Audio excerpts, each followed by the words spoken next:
Welcome to Surya's TV. Good evening news. TDP MLA గాలి భానుప్రకాష్ మాజీ మంత్రి రోజాపై చేసిన వివాదాస్పద వ్యాఖ్యలు వైఎస్ఆర్సీపీ నేత లక్ష్మీపార్వతి తీవ్రంగా స్పందించారు. మనిషిగా పుట్టినవాడు సంస్కారంతో పెరగాల. మీ నాన్నగారు మాకు బాగా తెలుసు. మరి ముద్దుకృష్ణనాయుడు గారు ఆయన ఎప్పుడు కూడా ఆడవాళ్ళని కించపరచల. ఆయన ఎప్పుడు సిద్ధాంతపరంగా అందరితో పోట్లాడేవారు, అన్ని పార్టీలతో కూడా. అంతే తప్ప ఎప్పుడు కూడా వ్యక్తిగతమైనటువంటి దూషణలకు ఆయన పాల్పడినట్టు నేను చూడలేదు. ఆయనకు అంత మంచి పేరు ఉంది.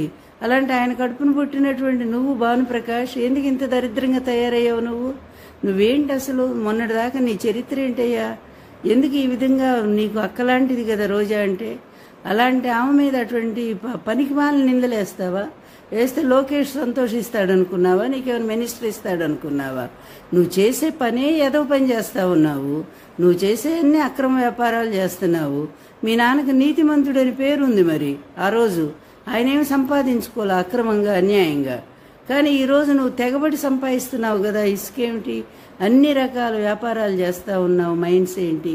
ఇన్ని రకాలుగా అక్రమ వ్యాపారాలు చేస్తూ ఈ విధంగా దారుణంగా ప్రశ్నించినందుకేమో మరి మినిస్టర్గా చేసినటువంటి రోజా గారి మీద ఇష్టం వచ్చినట్టుగా వ్యక్తిగతమైనటువంటి నిందలు తప్పురా. అట్లాంటి పిచ్చి పిచ్చి మాటలన్నీ మాట్లాడి మీ విలువను పోగొట్టుకున్నారు. అన్ని అనుమతులతో బానకచర్ల ప్రాజెక్టును నిర్మిస్తున్నామని మంత్రి నిమ్మల రామానాయుడు అన్నారు. చంద్రబాబు నాయుడు గారు కూడా చాలా క్లియర్ గా చెప్పినటువంటి పరిస్థితి. ఈవేళ రాష్ట్రాలు వేరవచ్చు, పార్టీలు వేరే అధికారంలో ఉండొచ్చు, కానీ తెలుగు ప్రజలందరూ ఒక్కటే. గోదావరి నీరు వృధాగా సముద్రంలోకి పోతూ ఉంది. అవకాశం ఉన్నంత వరకు తెలంగాణ ఉపయోగించుకోండి, అవకాశం ఉన్నంత వరకు ఆంధ్రప్రదేశ్ రాష్ట్రం ఉపయోగించుకోండి. అల్టిమేట్ గా ఆ వృధాగా పోయే నీరును ఉపయోగించుకుని తెలుగు ప్రజలందరూ కూడా బాగుండాలనే ఆలోచన మేము కూడా వ్యక్తం చేసినటువంటి పరిస్థితి. ఖచ్చితంగా రాబోయేటువంటి రోజుల్లో సిడబ్ల్యూసీకి అన్నింటినీ కూడా పర్మిషన్ తీసుకుని ఆ పర్మిషన్స్ ప్రకారమే ఆ యొక్క ప్రాజెక్ట్ ని నిర్మాణం చేస్తామన్న విషయాన్ని సందర్భంగా తెలియజేసుకుంటూ, మీరు ఏదైతే పోలవరం బనకచెర్ల మరి ఏదైతే సముద్రంలో వృధాగా కలిసిపోయేటువంటి నీటిని ఉపయోగించుకుని అత్యంత ఫ్లోరైడ్ వెనకబడినటువంటి రాయలసీమకు 200 టీఎంసీలని రిజర్వ్ చేయాలని, ఏదైతే పోలవరం దగ్గర మీరు చూస్తూ ఉన్నారు, ప్రతి సంవత్సరం కూడా 3000 టీఎంసీ నీరు వృధాగా బంగాళాఖాతంలో కలిసిపోతుంది.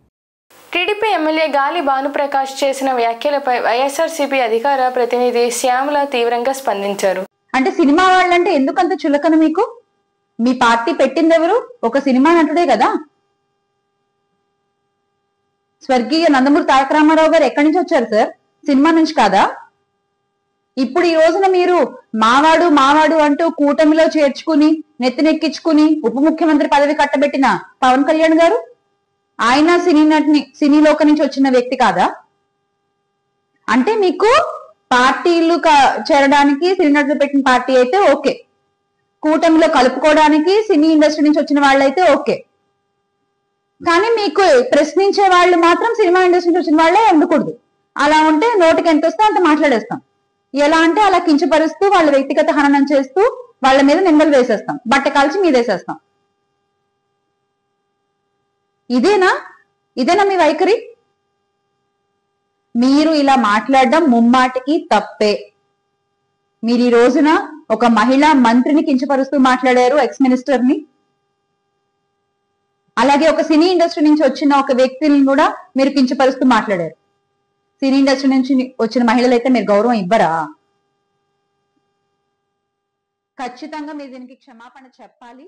వైఎస్ఆర్సీపీ అధ్యక్షులు జగన్మోహన్ రెడ్డిని మెప్పించేందుకు వైసీపీ నేతలు విమర్శలు చేస్తున్నారని పెడన ఎమ్మెల్యే కాగిత కృష్ణప్రసాద్ పేర్కొన్నారు. చెప్తా ఉన్నారు.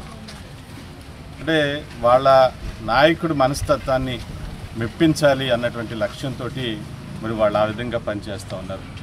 అంటే ఎదుటివాడిని చంపేయాలి. అంటే చూసాం మనం గతంలో కూడా బాబాయిని ఏ విధంగా చంపేశారు, తల్లిని చెల్లిని ఏ విధంగా మోసం చేశారు. ఆ విధంగా చేస్తేనే వాళ్ళ అధినాయకుడికి నచ్చుతుంది. కాబట్టి ఆ కింద ఉన్నటువంటి క్యాడర్ కూడా అదే తరహాలో వాళ్ళు చేస్తూ ఉన్నారు. ఈ రోజున బీసీలకి ఏదో జరిగిపోయిందని చెప్పేసి చెప్తా ఉన్నారు మరి జెడ్పీ చైర్మన్ దంపతుల మీద ఏదో దాడి జరిగినట్టుగా. వాళ్ళు వెళ్ళిపోయిన వాళ్ళు వెనక్కి వచ్చి కావాలని చెప్పేసి అక్కడ సీన్ క్రియేట్ చేస్తూ ఉంటే అక్కడ బీసీల మీద దాడి జరిగిందని చెప్పి ఏదో సింపతి క్రియేట్ చేయాలి.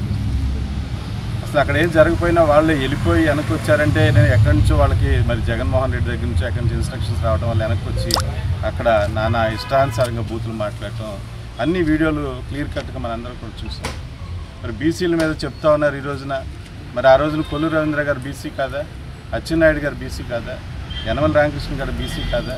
ఆ రోజున మరి ఇష్టానుసారంగా ఏమీ లేనటువంటి కేసులు వాళ్ళ మీద బనాయించి వాళ్ళందరినీ కూడా మరి ఆ రోజున జైల్లో పెట్టినప్పుడు మరి బీసీలు గుర్తు రాలేదా?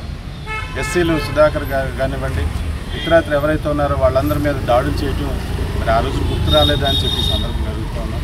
ప్రజలు ఎవరు కూడా పిచ్చోళ్ళు కాదు, ప్రజలందరూ కూడా చాలా అవగాహన కలిగినటువంటి వ్యక్తులు. మీ అందరినీ కూడా గతంలో మీరు చేసినటువంటి అరాచకాల వల్లే మీకు 11 సీట్లతో మరి ఇంట్లో కూర్చోబెట్టడం జరిగింది. ఇప్పటికైనా మీ మనసు మార్చుకుని ప్రజలకు మేలు చేసే విధంగా ముందుకు వెళ్ళాలని చెప్పేసి మీ అందరికీ కూడా తెలియజేస్తా ఉన్నాను.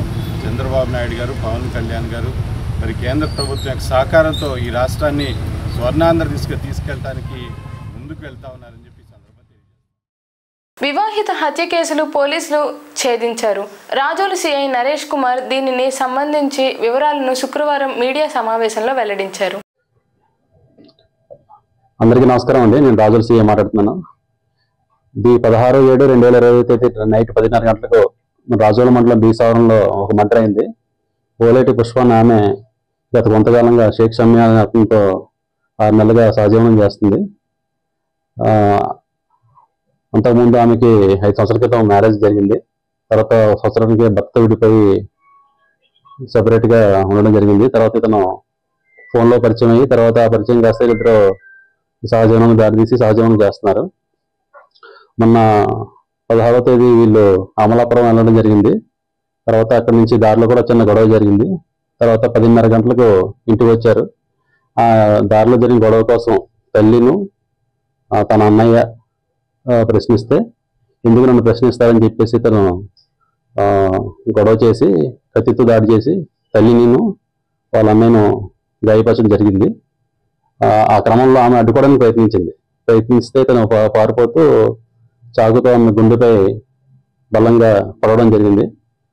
దానివల్ల తీవ్రమైన రక్తస్రావం జరిగి ఆమె అక్కడే చనిపోవడం జరిగింది. తర్వాత అక్కడి నుంచి అతను పారిపోవడం జరిగింది. తన తల్లి గంగ మరియు వాళ్ళ అన్నయ్య వినయ్ కూడా తీవ్రమైన గాయాలైనవి. తర్వాత దీనికోసం ప్రత్యేకంగా ఒక 2 టీములు పెట్టడం జరిగింది. వాళ్ళు శ్రమించి మా ఆధ్వర్యంలో తర్వాత మా రాజోలు సిఐ గారి ఆధ్వర్యంలో రోజున్నర వ్యవధిలోనే ముద్దాయిని ఈరోజు పట్టుకొని అరెస్ట్ చేయడం జరిగింది. ఈరోజు రాజోలులోనే అతన్ని అరెస్ట్ చేయడం జరిగింది. అతన్ని కోర్టులో ఈరోజు ఈ వార్తలు ఇంతటితో సమాప్తం.